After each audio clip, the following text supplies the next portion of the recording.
Assalamualaikum warahmatullahi wabarakatuh. Alhamdulillah, nahmaduhu subhanahu wa ta'ala wa nashkuruh wa nusnihi wa nukabbiruh. Ashhadu an la ilaha illallah wahdahu la sharika lah. وأشهد أن سيدنا محمدا عبده ورسوله ونصلي ونسلم على سيد النبي الكريم سيدنا وحبيبنا ومولانا محمدا الأمين وعلى آله وأصحابه أجمعين. أما بعد، أيها المؤمنون اتقوا الله، أوصيكم وإياي بتقوى الله، فقد فاز المتقون. Muslimin dan muslimat, mudah-mudahan dirahmati Allah subhanahu wa ta'ala. Di dalam sebuah hadis riwayat daripada Abdullah bin Mas'ud radhiyallahu anhu, katanya Nabi sallallahu alaihi wasallam bersabda, sabda Nabi, manhu mani la yashba'an talibul ilmi wa talibud dunya wa huma la yastawiyan. Amma talibul ilmi fayazdadu ridan minar rahman wa amma talibud dunya fayazdadu fi tughyan. Thumma qara'a a'udzu billahi minasy syaithanir rajim, innama yakhshallaha min ibadihil ulama. Wa qara'a a'udzu billahi minasy syaithanir rajim, kalla innal insana la yatgha ar-ra'ahu istaghna. Shadaqallahul azim, atau kama qala. Abdullah ibn Mas'ud menceritakan, kata dia, Nabi sallallahu alaihi wasallam bersabda, sabda Nabi, ada dua kerakusan. Rakus, tamak. Ada dua jenis gelojoh. La yashba'an, yang orang tidak akan kenyang. Ada dua benda yang manusia ni kalau dia tamak pun dia tak kenyang. Kata Nabi, talibul ilmi wa talibud dunya. Ada dua. Satu, kalau kita cari ilmu. Yang kedua, kita cari dunia. Tak kenyang. Kita belajar ilmu, tak pernah sampai ke ujung. Belajar, nak belajar lagi, nak belajar lagi, nak belajar lagi. Lagi kita belajar, lagi terasa luasnya lautan ilmu. Kita belajar ilmu Quran tak habis, kita belajar ilmu hadis tak habis, kita belajar ilmu yang ada atas dunia tak habis. Ilmu Allah ni maha luas. Dan orang yang menjadi talib, menjadi penuntut ilmu, tak pernah puas. Seperti mana juga talibud dunia, orang yang duk cari dunia, duk himpun dunia, tak puas. Wahuma la yastawiyan. Nabi kata dua-dua ni, walaupun dia dua kerakusan, dua tamak yang tidak pernah puas, tetapi dua ni tak sama. Nabi kata la yastawiyan, dua ni tak sama. Nabi kata amma talibul ilmi fayazdadu ridan minar rahman. Nabi kata adapun orang yang mencari ilmu, yang menuntut ilmu, maka Allah tambah keredaan pada dia. Tak sama. Orang yang rakus, yang tamak dalam mencari ilmu, yazdadu ridan, bertambah keredaan, minar rahman, daripada Allah Tuhan yang Maha Pemurah. Bagi dia belajar ilmu, ilmu itu mengubah hidup dia, mengubah akhlak perangai dia, mengubah segala-gala dia, maka ilmu itu betul-betul membawa keredaan Allah pada dia. Wa amma talibud dunya fayazdadu fit tughyan. Nabi kata, tetapi orang-orang yang dunia, yang mengumpul dunia, yang menghimpun dunia, maka betapa sifat melampau dan sesat mereka itu. Dengan kerana tamak haloba nak hidup dunia, berkelahi adik-beradik. Kelahi. Adik dengan abang tak bercakap, abang dengan kakak tak bercakap, adik dengan tak bercakap, habis kerana dunia. Maka yang bertambah kepada orang yang cari ilmu ini, maka bertambah kepada orang yang mencari dunia ini, fayazdadu fit tughyan, makin melampau dia. Summa qara'a, kemudian Nabi baca sepotong ayat Quran. Allah berfirman, a'udzubillahi minasyaitonir rajim, innama yakhshallaha min ibadihil ulama. Allah sebut dalam ayat itu, sesungguhnya yang takut kepada Allah sebenarnya ialah ulama. Ulama takut pada Allah. Kemudian Nabi baca sepotong ayat lain, Allah berfirman, a'udzubillahi minasyaitonir rajim, kalla innal insana la yatgha ar-ra'ahu istaghna. Allah kata, kalla, jangan begitu. Kalla maknanya Tuhan nasihat, hampa jangan macam tu. Jangan buat macam tu. Innal insana la yatgha. Allah sebut dalam ayat tu, sesungguhnya manusia, nama kata manusia ni la yatgha, melampau. Nama kata manusia ni yang Allah tak bagi tu yang dia nak buat sangat. Yang Allah larang tu yang dia nak buat sangat. Itu manusia. Manusia ini la yatgha, melampau dia. Ar-ra'ahu istaghna, kerana manusia melihat dan merasa dia sudah cukup kaya, maka dia tak peduli pada perintah Allah. Tuhan sebut, bukan manusia sebut ni. Ayat ni kita duk baca dalam semayang, Allah sebut. Manusia ni kebanyakannya jadi begitu. Allah uji dengan kedudukan, Allah uji dengan duit ringgit, Allah uji dengan kuasa, Allah uji dengan pengaruh, Allah uji dengan benda-benda yang macam ni. Innal insana la yatgha, dia jadi melampau. Melampau dia sampai ke peringkat ar-ra'ahu istaghna, dia rasa dia dah istighna, dia rasa dia dah kaya dah, dia tak perlu kepada apa-apa lagi dah. Saya biasa jumpa orang kaya seorang, korporat millionaire lah dia ni. Saja sembang-sembang dengan dia, kita bawa sembang kita tupi ke satu tajuk. Kita kata kat dia, yalah sungguh pun kita kaya, sungguh pun negara kita kaya, tapi kita kena ingat, kekayaan ni semua pun Allah yang bagi. Allah boleh ambil balik sekelip mata. Kata kat dia. Dengan kerana tu, kita kena jaga. Kita jangan langgar perintah Allah. Kita kena selalu doa pada Allah. Dia kata, elok juga Ustaz. Kalau Ustaz pergi ceramah belah-belah kampung, orang-orang kampung hak susah-susah ni, Ustaz mau pesan kerap kat mereka benda ni. Bukan pesan kat dia. Dia kata balik kat kita, elok Ustaz. Kalau Ustaz pergi cakap ke orang kampung hak mereka ni susah-susah ni, mau pesan kerap kat mereka ni, suruh mereka ni doa kat Tuhan kerap sikit.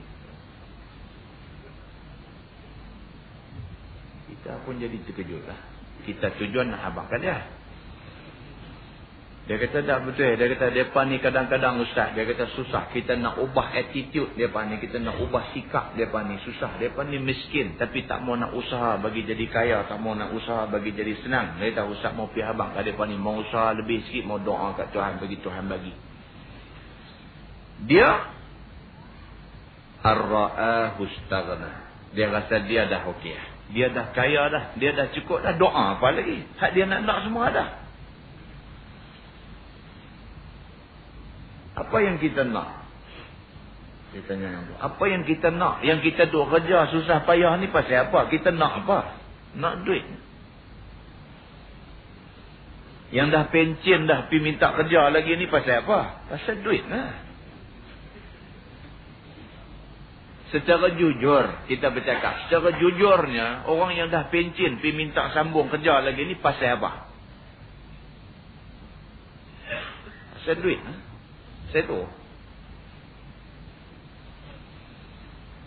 So kalau ultimately kemuncak kepada yang kita duk nak ni ialah duit, dia kata. Kalau kita dah ada duit, tak payah minta apa. Hak tu yang kita nak pun. Dia melihat begitu. Dia tak melihat doa itu bukan saja soal doa minta duit, tapi doa minta hidayah, minta iman, minta keselamatan, minta kesihatan. Itu semua kena doa tu. Kalau tidak Allah boleh tak bagi. Hang ada duit, Allah boleh bagi sakit. Duit tak boleh beli kesihatan. Duit boleh beli ubat, tapi tak boleh beli kesihatan. Berapa ramai orang kaya sakit. Kekayaan yang ada pada dia tak boleh menghilangkan sakit dia. Dia cuma boleh guna kekayaan beli ubat. Tapi ubat itu tak diizin Allah untuk memberi kesihatan pada dia. Maka dia perlu doa pada Allah. Kerana sakit, kerana sihat itu anugerah Allah. Tapi manusia, selagi dia tak sakit, manusia, selagi dia tak kena apa-apa kesusahan, selagi itu dia terlupa kepada Allah Subhanahu wa ta'ala. Pasal apa? Pasal Allah sebutlah dalam Quran. Manusia memang begitu. Ar-ra'ahu istaghna. Dia melihat dia sudah cukup kaya. Muslimin dan muslimat yang dirahmati Allah sekalian. Dalam sebuah hadis lain, riwayat daripada Ibnu Abbas radhiyallahu anhu, Nabi sallallahu alaihi wasallam bersabda.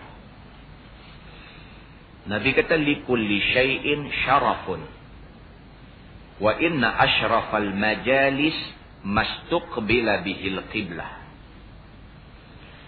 Nabi kata setiap benda ada kemuliaan dia. Setiap benda. Likulli syai', bagi setiap benda itu syaraf, ada kemuliaan dia. Syarif ni makna dia mulia. Kalau kita pergi Mekah, Arab, ada kerja di lapangan terbang apa semua tu, immigration depa, custom depa apa semua tu, kalau dia pakai name tag, dia pakai tanda nama di poket dia tu, dia tulis Muhammad Ali Atiyah Al-Sharif, dia tulis Muhammad Ali Atiyah Al-Sharif, dia tulis. Oh tu dia cukup bangga tu kalau dia boleh pakai name tag nama tu. Kalau kita pergi tegur dia, pergi cakap Arab sikit dengan dia, dia syok. Dia tanya, anta kalim Arabi? Hang boleh kan cakap Arab? Kita kata insya-Allah kalim Suraya. Sikit-sikit boleh. Kita kata. Aywa, ismukal karim ya Syekh? Dia kata, nama hang apa dia? Kita habang nama kita. Kita tanya dia pula, ismukal karim? Dia angkat name tag, dia tunjuk. Kita tanya, hang nama apa? Dia angkat name tag, tunjuk. Baca. Kita pun tengok name tag dia baca Muhammad Ali Atiyah. Kita tinggal perkataan Syarif. Oh, marah. Marah. Yang tu yang dia duk megah sangat tu. Dia bukan megah Muhammad Ali Atiyah tu. Dia megah tahu hujung tu. Al-Sharif. Dia tunjuk, ish, haza. Dia kata, ni, hak ujung ni apa? Kita kata, Al-Sharif. Ismahli. Kata, sorry, aku terlupa. Tak sebut. Al-Sharif. Arafta ma ma'na Sharif? Dia kata, hantau ni, apa makna Al-Sharif ni? Kita kata ana musyarif. Dia kata ni, Asy-Syarif ni menunjukkan, dia kata ana min usratin Nabi sallallahu alaihi wasallam. Dia kata ni, kami orang Arab ni kalau pakai Asy-Syarif di hujung, maknanya kami ni keturunan Nabi. Oh, tu dia. Dan kita sebut pun, kita tak boleh sebut Nabi sallallahu alaihi wasallam. Dia marah. Dia suruh kita sebut Nabi sallallahu alaihi wa ala alihi wasallam. Sambung sekali doa untuk keluarga tu pasal rawit dengan dia sekali. Mau kita sebut yang tu kat dia, sallallahu alaihi wa ala alihi wasallam, kalau dia immigration, dia cop pasport habis masuk awal kita dalam ni. Bukan susah ketua nak pergi Mekah ni kan. Senang je. Yang tu mau hafal elok. Bangga mereka ni. Dalam hadis Nabi kata, likulli syai'in syarafun.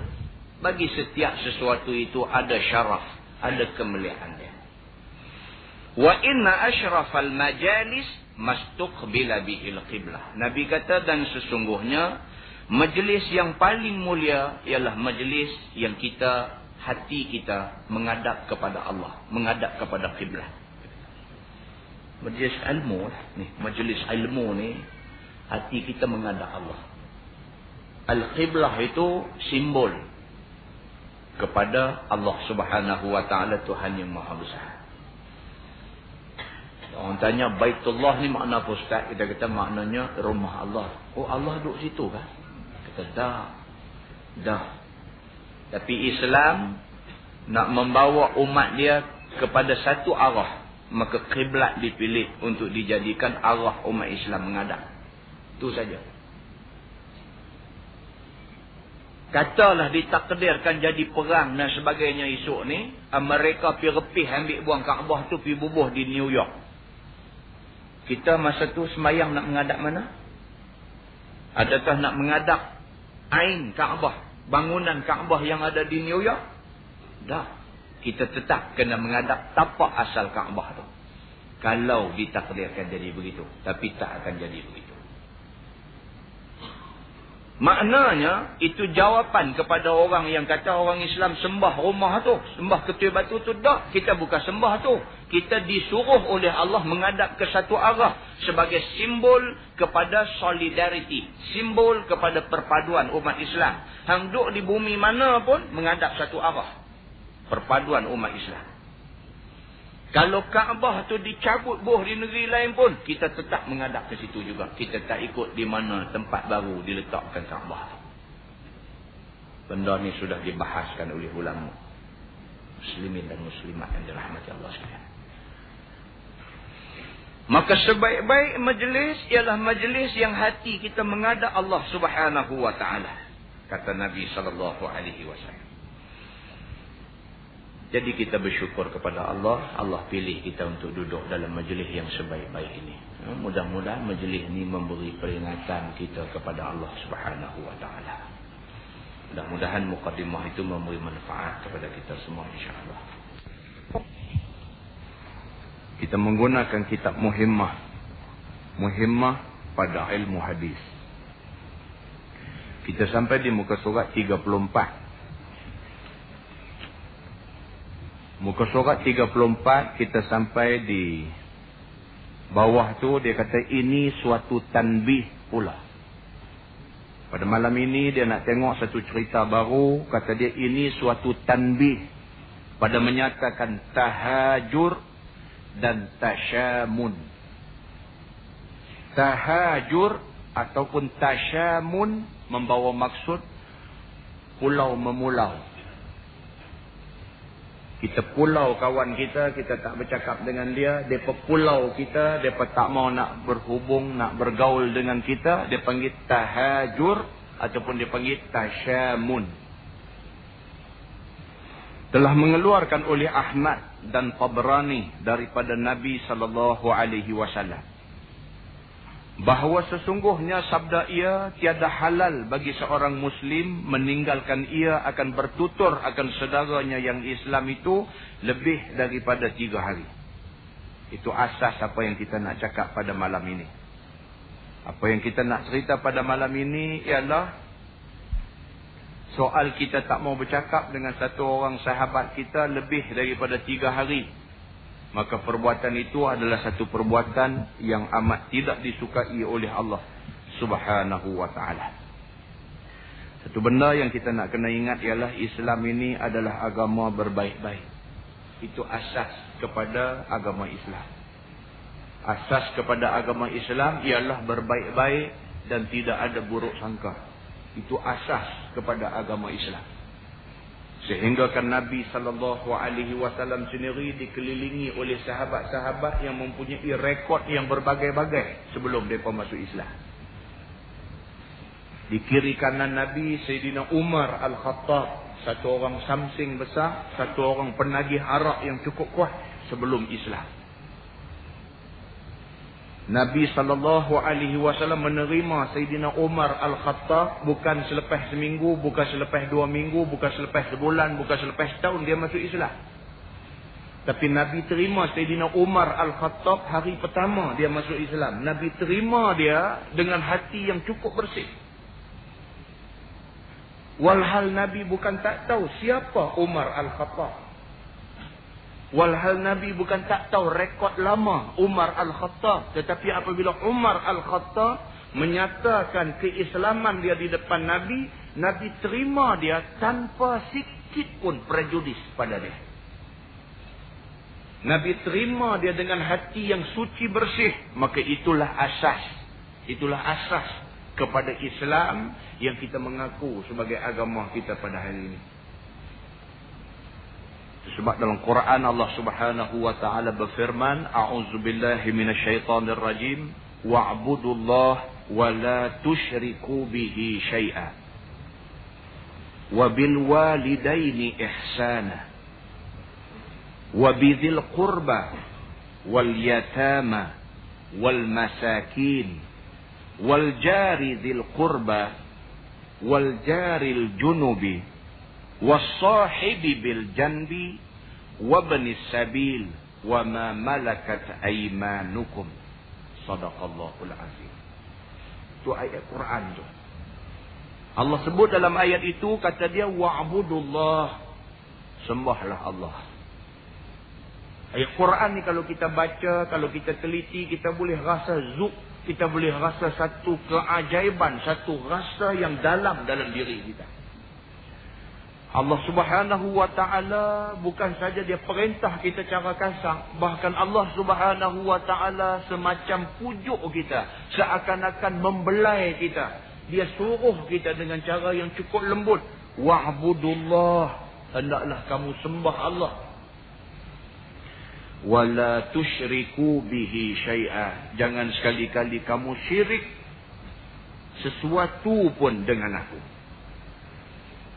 Allah Subhanahu wa ta'ala suruh manusia, suruh sembah dia, suruh abdi diri pada dia tanpa memberi peluang kepada benda lain tumpang dia. Tak boleh. Kita tunduk kepada Allah solid, sepenuh hati, hanya kepada Allah Subhanahu wa ta'ala. Wa bil walidaini ihsana. Allah suruh dengan ibu bapa berbuat baik.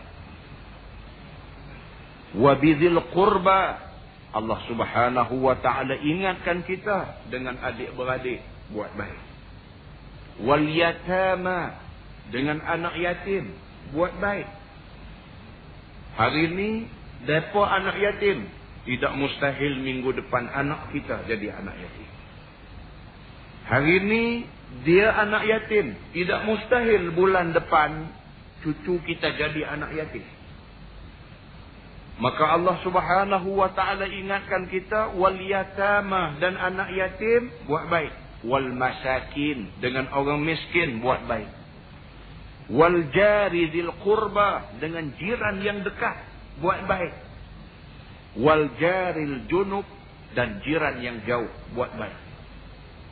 Pada ayat ini maka Imam Nawawi rahimahullahu ta'ala memahamkan bahawa yang dikatakan jiran itu ialah 40 buah rumah yang ada di keliling rumah kita.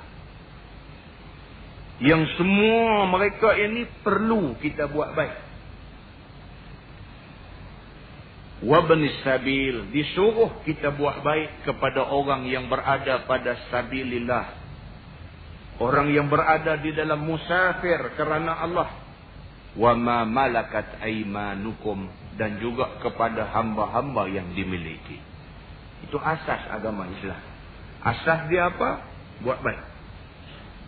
Dengan semua orang kita kena buat baik. Maka pada malam ini kita nak baca cerita pasal Allah Subhanahu wa ta'ala memerintahkan kita orang Islam jangan sekali-kali melakukan perbuatan yang boleh menimbulkan suasana tidak baik. Kata dia bahawa sesungguhnya bersabda ia, tidak halal bagi seorang Muslim meninggalkan ia akan bertutur akan seorang Islam itu lebih daripada 3 hari. Maka bahawa sesungguhnya cenderunglah keduanya daripada hak selama ada keduanya itu atas mengekali keduanya. Dua-dua pihak yang tak bertegur. A tak bercakap dengan B.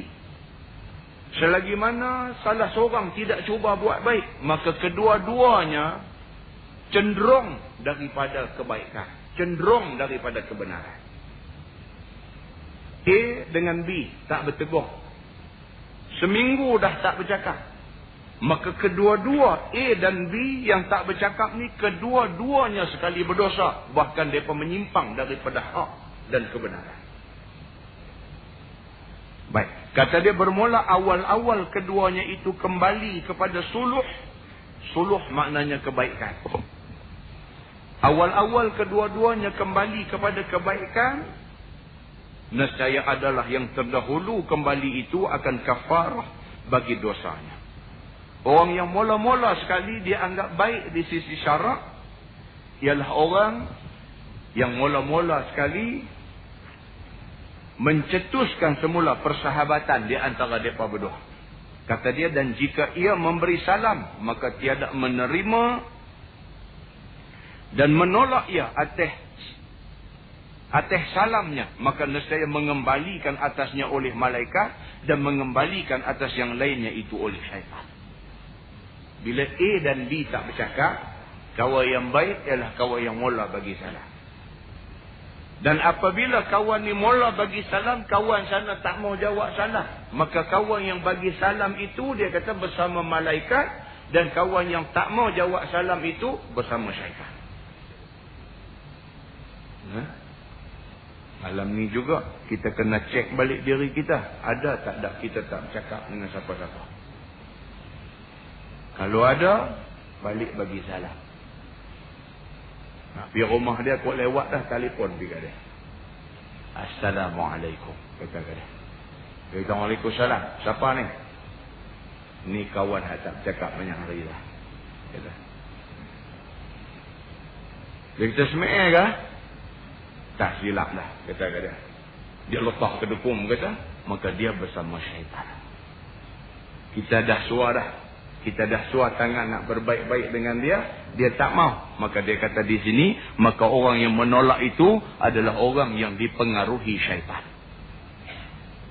Dan jikalau mati keduanya atas mengekali keduanya seperti yang demikian itu, nescaya tiada masuk keduanya ke dalam syurga, hal keadaannya berhimpun selama-lamanya di neraka. Kalau sekiranya berkelahi itu bawa sampai mati, sampai habis umur, dia ada tak bercakap dengan satu kawan dia, maka mengekali mereka itu di dalam tempat azab Allah Subhanahu wa ta'ala. Dan telah mengeluarkan oleh Abu Daud dan Nasai, tiada halal bagi seorang Muslim bahawa meninggalkan ia bertutur akan seorang yang Islam itu terlebih daripada 3 hari. Maka barang siapa yang meninggalkan ia lebih daripada 3 hari dan mati ia, nescaya masuk ke dalam neraka. Itu hadis daripada Imam Abu Daud dan Imam An-Nasai. Barang siapa yang kekalkan tidak bercakap di antara 2 orang kawan, dia tak bercakap dengan kawan tu, dia kekalkan sampailah hari mati dia tak bercakap dengan orang tu, maka di nerakalah tempat mereka ini. Kalau kita nak tengok dalam hadis, ada hadis riwayat daripada Abi Ayyub Al-Ansari. Dia kata, anna Rasulullah sallallahu alaihi wasallam qala, la yahillu li muslim an yahjura akhahu fawqa thalath yaltaqiyani fayasuddu hadha wa yasuddu hadha wa khairuhuma alladhi yabda'u bis salam. Atau kama qala, hadis riwayat Imam At-Tirmizi. Nabi kata dalam hadis itu, tidak halal orang Islam pulau saudaranya lebih daripada 3 hari. Dan apabila kedua-dua mereka itu berjumpa, maka yang terbaik daripada keduanya ialah yang mula-mula bagi salam. Itu dijelaskan oleh hadis riwayat Imam At-Tirmizi. Dalam sebuah hadis lain riwayat daripada Abi Hurairah radhiyallahu anhu, kata dia, anna Rasulullah sallallahu alaihi wasallam qala, tuftahu abwabul jannah yaumal itsnain wa yaumal khamis, fayughfaru likulli 'abdin la yushriku billahi syai'a illa rajulan kanat bainahu wa baina akhihi syahna, fayuqalu antaziru hadzaini hatta yaftaliha. Nabi ulang 3 kali, anziru hadzaini hatta yaftaliha, anziru hadzaini hatta yaftaliha, atau kama qala, hadis riwayat Imam Muslim. Dalam hadis ini Nabi bersabda, kata dia, dibuka pintu-pintu syurga pada hari Isnin dan hari Khamis. Hari Isnin, buka pintu-pintu syurga pada hari Isnin dan hari Khamis. Fayughfaru likulli 'abdin la yushriku billahi syai'a. Allah ampun dosa setiap orang manusia selagi dia tidak syirik dengan Allah. Tiap-tiap hari Isnin, tiap-tiap hari Khamis memang spesial Tuhan buat. Hari untuk ampunkan dosa hamba-hamba dia. Tetapi kata Nabi SAW, illa rajulan kanat bainahu wa baina akhihi syahna. Melainkan lelaki, melainkan 2 orang lelaki, yang kedua-dua laki-laki itu ada permusuhan. Fayuqal, maka dikata kepada laki-laki yang ada permusuhan ini, anziru hadzaini. Allah kata dekat malaikat dia, nanti sah 2 orang ni, hatta yastaliha, aku tak mau ampunkan dia sehinggalah mereka berbaik semula. Hari Isnin hari ini dengan hari Khamis, 2 hari ini hari Allah Subhanahu wa taala buat tawaran untuk ampunkan dosa hamba-hamba dia. Syarat untuk diampunkan dosa ialah manusia ini mesti bersih daripada 2 benda. Yang pertama, bersih daripada syirik. Maka mereka berhak untuk mendapat keampunan Allah. Yang kedua, mereka mesti bersih daripada permusuhan di antara sama-sama orang Islam. Kalau sekiranya dia ada permusuhan sesama orang Islam, Allah kata kepada malaikat yang menjaga soal rahmah ini, kata Allah, anziru hadzaini, nanti sak dulu, 2 orang ni nanti sak dulu, hatta yastaliha, sehinggalah kedua-dua mereka berdamai dan berbaik semula, baru aku berikan keampunan aku pada mereka berdua. Muslimin dan muslimat yang dirahmati Allah sekalian. Maka dijelaskan oleh Nabi SAW akan perkara yang demikian itu. Kata dia, dan telah mengeluarkan oleh Abu Daud dan Nasai, tidak halal bagi seorang Muslim meninggalkan ia bertutur akan seorang Islam itu lebih daripada 3 hari. Barang siapa yang meninggalkan ia lebih daripada 3 hari dan mati, nescaya masuk neraka. Dan telah mengeluarkan oleh Muslim, dinaikkan segala amal ke langit pada tiap-tiap hari Isnin dan Khamis.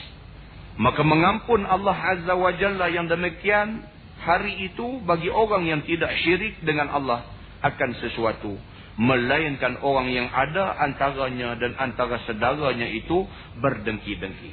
Ini yang lain pula. Maka firman Allah Subhanahu wa taala, tinggalkan oleh kamu akan 2 orang ini sehingga bersuluh ia. Dengki juga satu benda yang boleh menghalang manusia daripada mendapat keampunan Allah Subhanahu wa taala. Baik, kata dia, dan pada suatu riwayat dibukakan segala pintu syurga pada hari Isnin dan Khamis.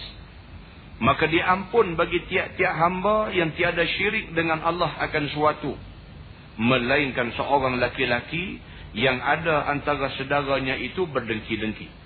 Maka dikata baginya, rantai olehmu akan segala 2 orang laki-laki ini sehingga bersuluh keduanya. Bersuluh maksudnya berdamai.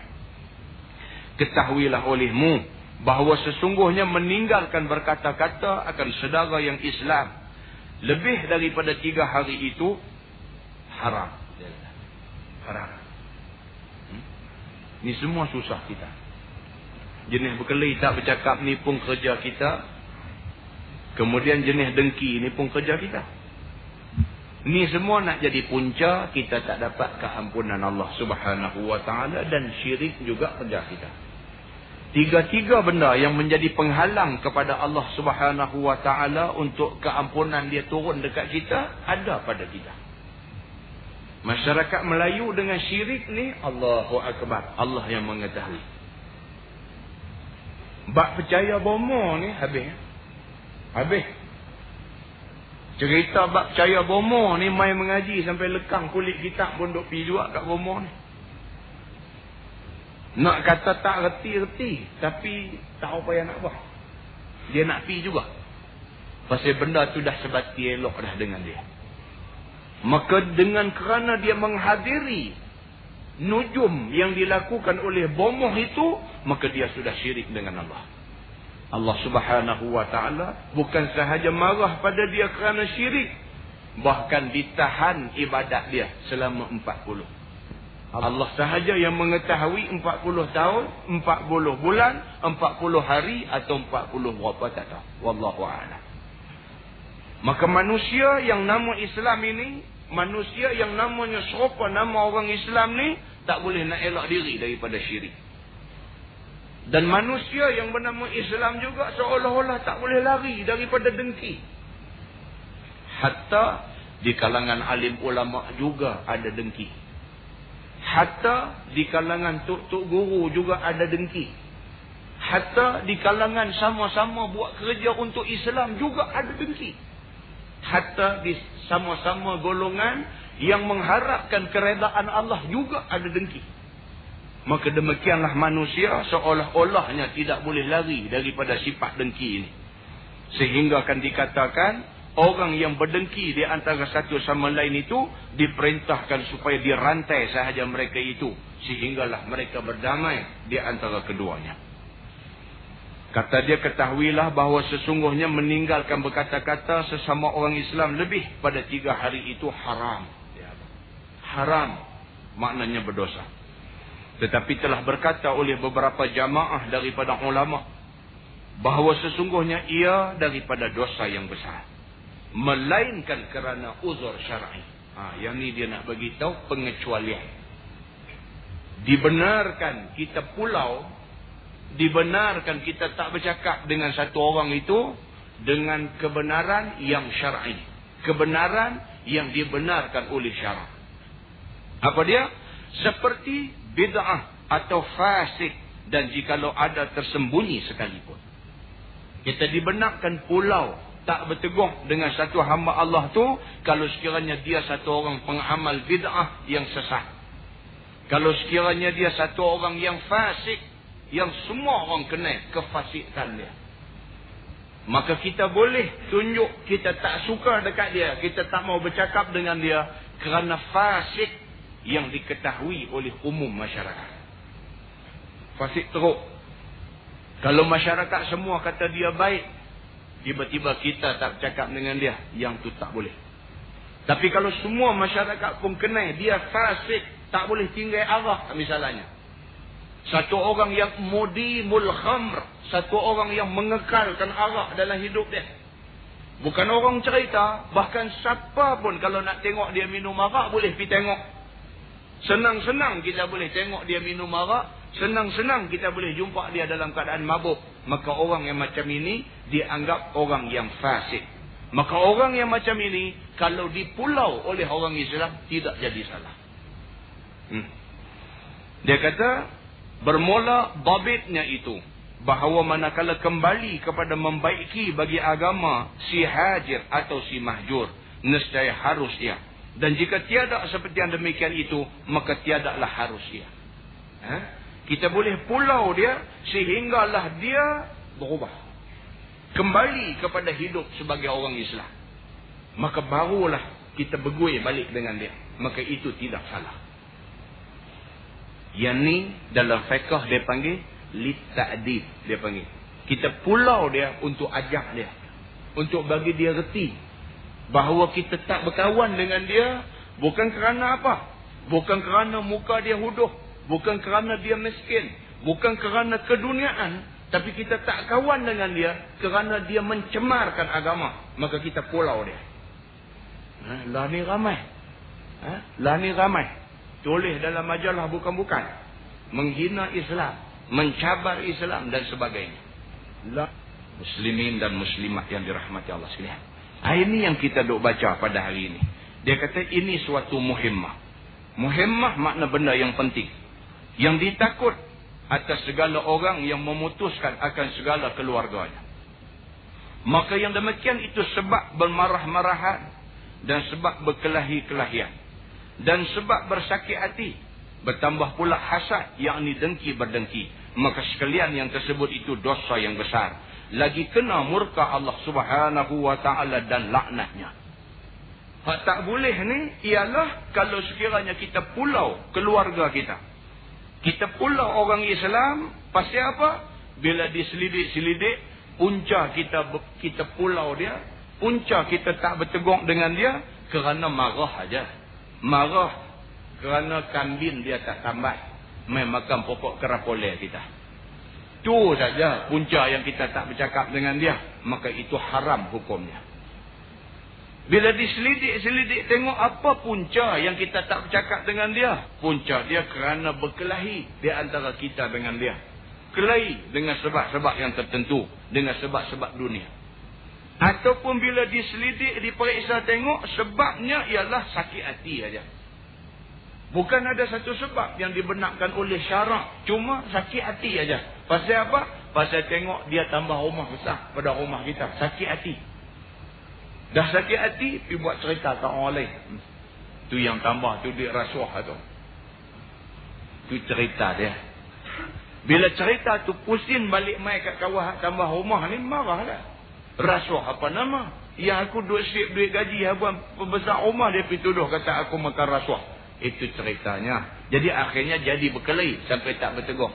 Itu bukanlah pulau memulau ataupun berkelahi yang dibenarkan oleh syarak. Yang macam tu adalah salah dan dilaknat oleh Allah Subhanahu wa taala. Firman Allah Subhanahu wa taala, a'udzubillahi minasyaitonir rajim, walladzina yanquduna 'ahdallahi min ba'di mitsaqih wa yaqta'una ma amara Allahu bihi an yusala wa yufsiduna fil ard ulaika lahumul la'nah wa lahum su'ud dar. Dan artinya, segala mereka yang membinasakan mereka itu akan janji Allah Ta'ala kemudian daripada berjanji. Ini cerita orang yang mukir janji dengan Tuhan. Janji dengan Tuhan lain. Tiba-tiba buat lain. Kita ni ada dua janji. Satu, janji masa alam arwah. Dalam Quran Tuhan cerita. Dalam Quran, Tuhan cerita tentang janji kita dengan dia. Masa kita duduk dalam alam arwah, duduk dalam rahim mak kita lagi dah. Allah tanya kita masa tu. Allah tanya roh kita. Allah kata, alastu bi rabbikum. Bukankah aku Tuhan kamu semua? Qalu bala syahidna. Maka jawab semua roh pada masa tu, bahkan kami naik saksi. Itu janji kita yang pertama dengan Allah. Kemudiannya kita dilahirkan ke muka bumi ini. Dalam perut mak lagi dah buat janji dengan Allah. Janji bahawa Allah itulah Tuhan kita. Tak ada Tuhan lain. Janji bahawa apa juga yang Tuhan suruh kita akan buat. Janji bahawa kita nak taat. Habis-habisan punya taat kepada Allah. Itu janji masa alam arwah. Bila beranak keluar mai atas dunia ni, sampailah akbalir, kita semayang. Janji lagi. Inna salati wa nusuki wa mahyaya wa mamati lillahi rabbil alamin. La syarika lahu wa bidzalika umirtu wa ana minal muslimin. Tu, duk janji di dalam iftitah tu. Kita duk ulang janji itu setidak-tidaknya satu hari 5 kali. Kita ulang janji yang sama. Setidak-tidaknya satu hari 5 kali. Tiba-tiba manusia yang berjanji di dalam alam arwah. Tiba-tiba manusia yang berjanji 5 kali setidak-tidaknya dalam satu hari. dia memukiri janji dia dengan Allah. Mukir janji. Maka Allah Subhanahu wa taala sebut dalam ayat ini, dan orang-orang yang memutuskan janji dia dengan Allah selepas dia berjanji, dan memutuskan mereka itu akan barang yang menyuruh oleh Allah Taala dengan dia. Hak Tuhan suruh dia bantah. Saya baca satu artikel orang putih keluar dalam majalah View. Ada satu sahabat bagi di Masjid Tasik Gelorong baru ni. Dalam majalah View ada satu orang Islam tulis dalam artikel tu.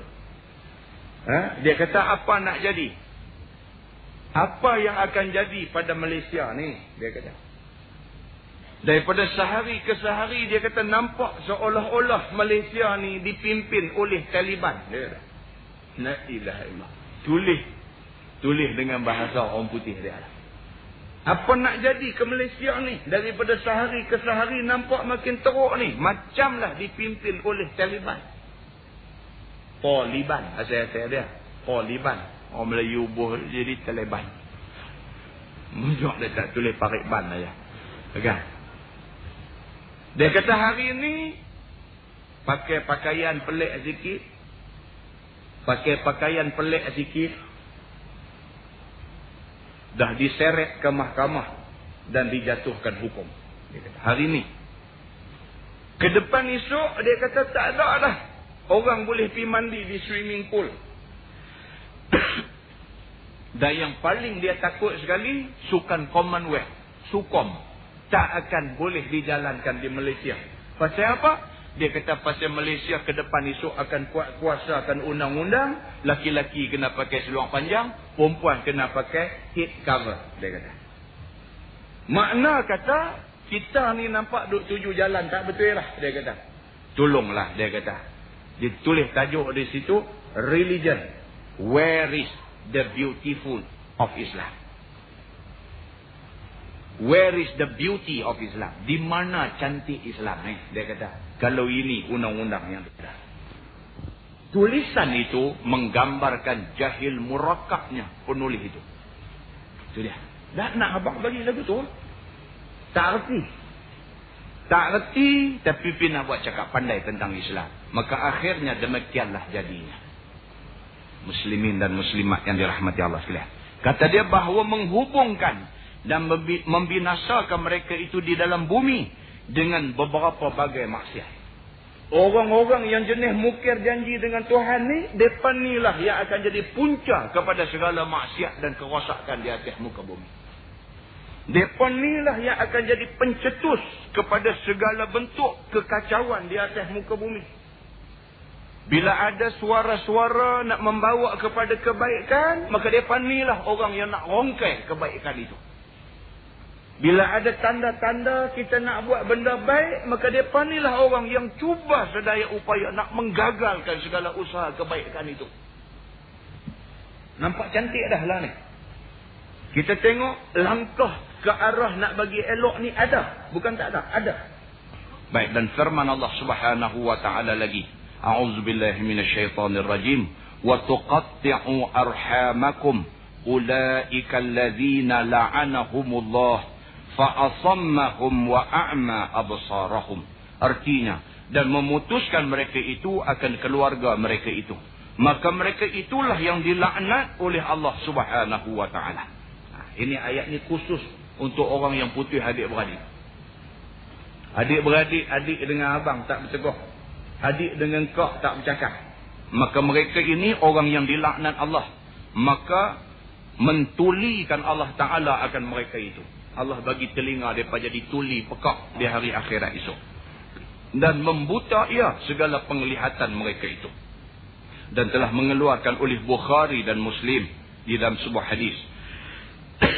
Sabda Nabi, la yadkhulul jannah qati'ur rahimin. Yakni tidak masuk syurga oleh qati' rahimin. Yakni orang yang memutuskan keluarga.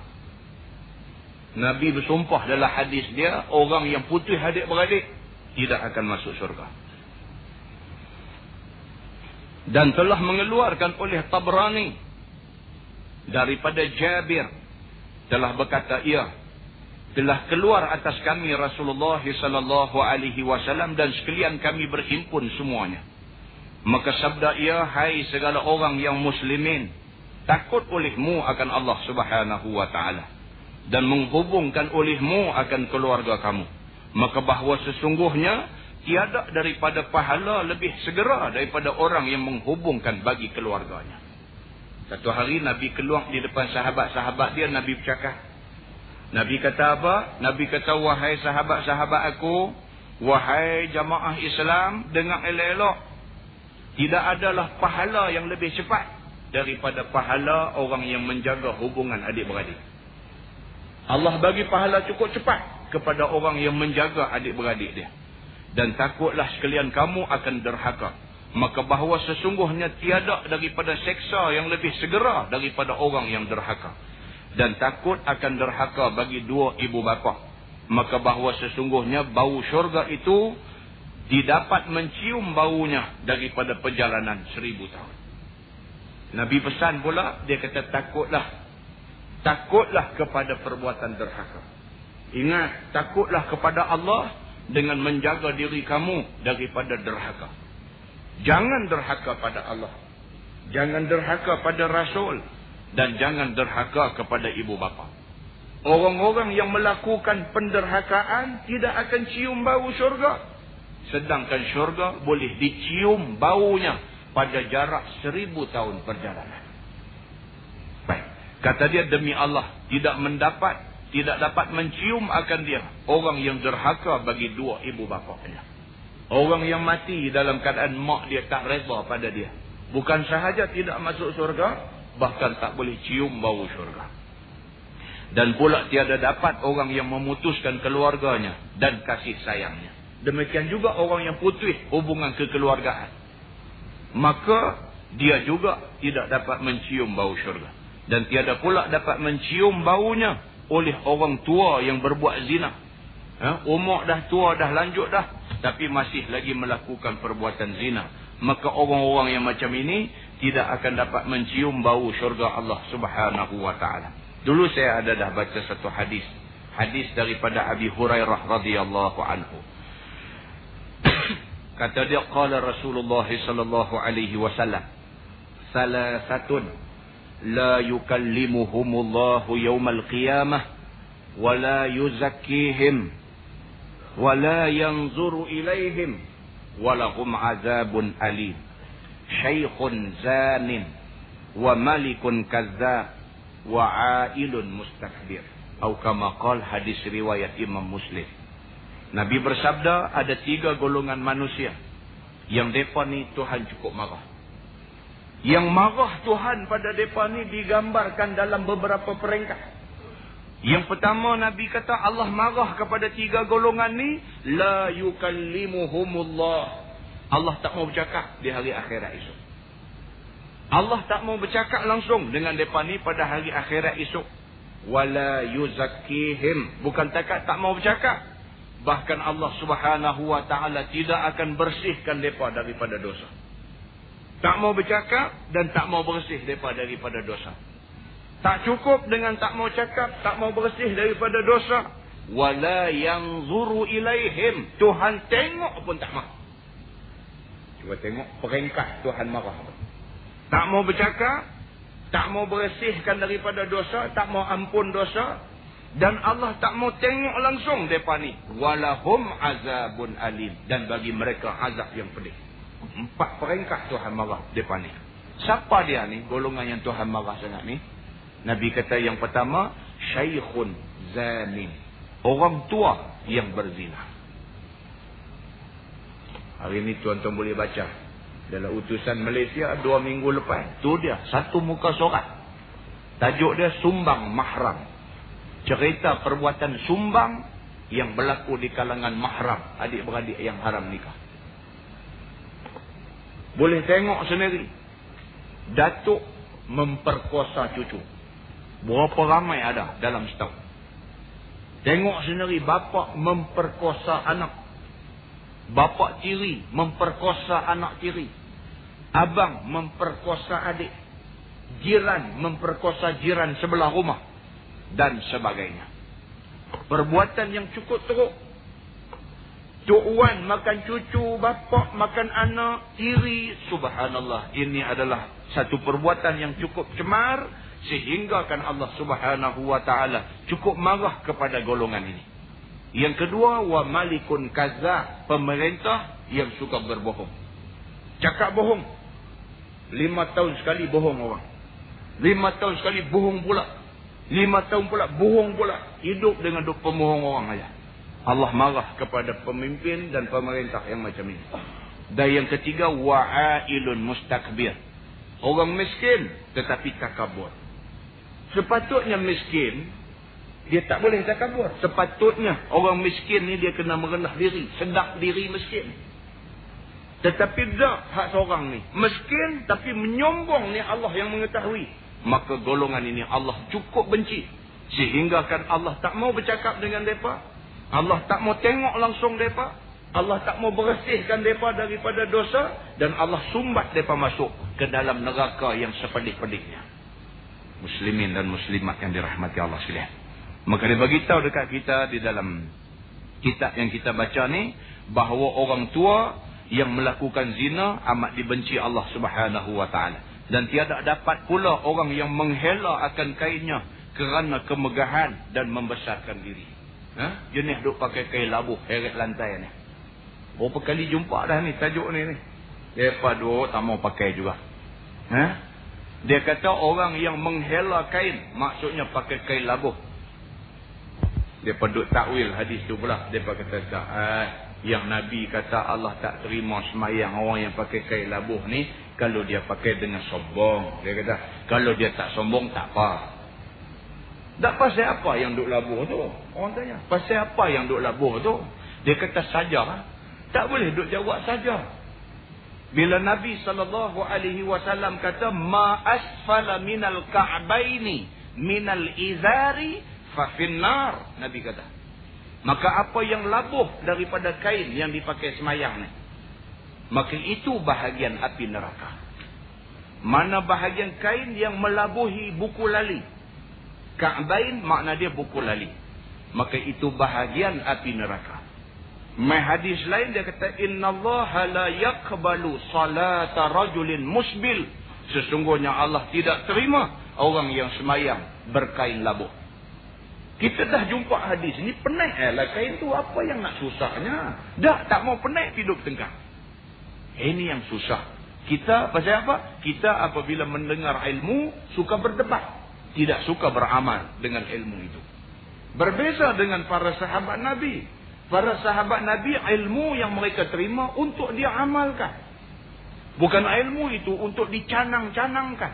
Bukan ilmu itu untuk didabik dada. Bukan ilmu itu untuk dibuat pandai berdebat. Bukan ilmu itu untuk dicari kemegahan. Tetapi ilmu untuk diamalkan. Dengar aja balik buat. Dengar aja balik buat. Maka mereka menjadi golongan yang mendapat keredaan Allah subhanahu wa ta'ala. Malam ni dia ulang lagi sekali. Dia kata orang yang menghela kain kerana kemegahan dan membesarkan diri. Sabda Nabi SAW, innamal kibriya'u lillahi rabbil alamin. Yakni hanya sesungguhnya yang kebesaran itu hanya bagi Allah subhanahu wa ta'ala, Tuhan sekalian alam. Yang hak boleh takabur. Kibriya daripada perkataan kabbara, takabur. Takabur daripada perkataan kabir, besar. Takabur makna dia membesarkan diri. Yang boleh membesarkan diri ini Allah Rabbul Alamin. Allah Tuhan semesta alam saja. Kita tak boleh. Mai pula ayat dalam surah Luqman, Allah kata apa? Wala tamshi fil ardi maraha. Jangan sekali-kali kamu berjalan atas muka bumi ini maraha, dalam keadaan rasa sombong, tak ketahuan seseorang diri. Berasa besar, berasa terkenal, berasa hebat, berasa orang semua tengok kat dia. Itu semua jangan, kata Allah subhanahu wa ta'ala dalam ayat dia.